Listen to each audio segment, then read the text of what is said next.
Assalamualaikum warahmatullahi wabarakatuh. Perkenalkan, nama saya Nesa Yulia dengan NIM 21016159, Prodi Pendidikan Bahasa Sastra Indonesia dan Daerah, Fakultas Bahasa dan Seni, Universitas Negeri Padang.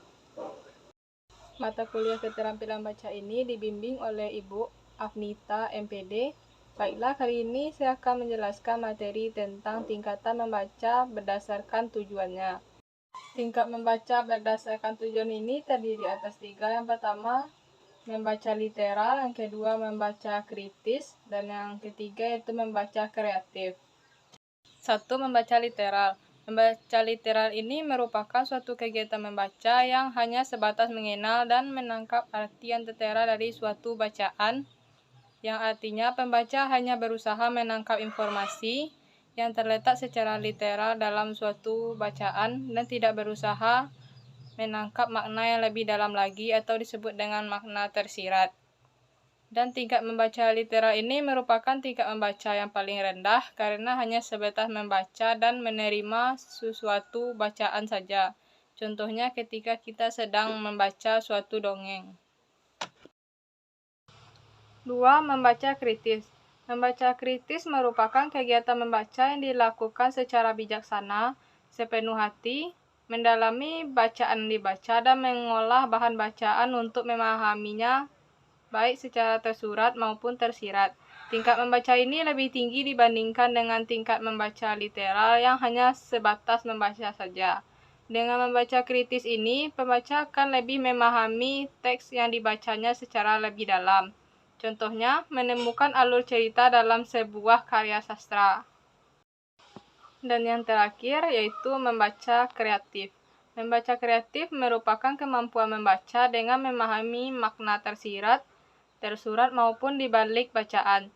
Ciri-ciri membaca kreatif ini yaitu tingkat paling tinggi dalam membaca, dapat memetik manfaat dari bahan bacaan, memunculkan motivasi yang kuat untuk bertindak, mampu bertukar pikiran, dan menerapkannya dalam kehidupan sehari-hari.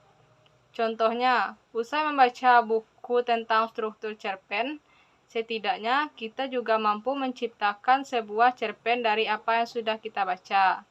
Nah, dari 3 jenis tingkat membaca berdasarkan tujuan tersebut, dapat kita simpulkan bahwa yang pertama yaitu membaca literal tersebut merupakan kemampuan menangkap informasi yang terdapat dalam suatu teks bacaan yang dinyatakan secara tersurat atau tertulis, yang tujuannya hanya sekedar untuk membaca dan menerima suatu dari teks bacaan.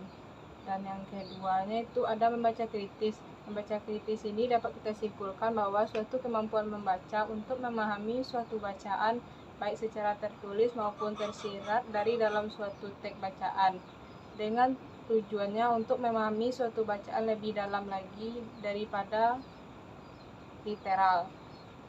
Dan yang terakhir yaitu membaca kreatif. Dapat kita simpulkan bahwa membaca kreatif ini adalah kemampuan membaca untuk memahami makna tertulis, tersirat maupun di balik bacaan. Jadi, dengan membaca kreatif, pembaca akan dapat mengembangkan pemikiran baru dan dapat membentuk gagasan-gagasan baru setelah membaca suatu bacaan. Nah, sekian materi tentang tingkat membaca berdasarkan tujuannya. Saya ucapkan terima kasih. Wassalamualaikum warahmatullahi wabarakatuh.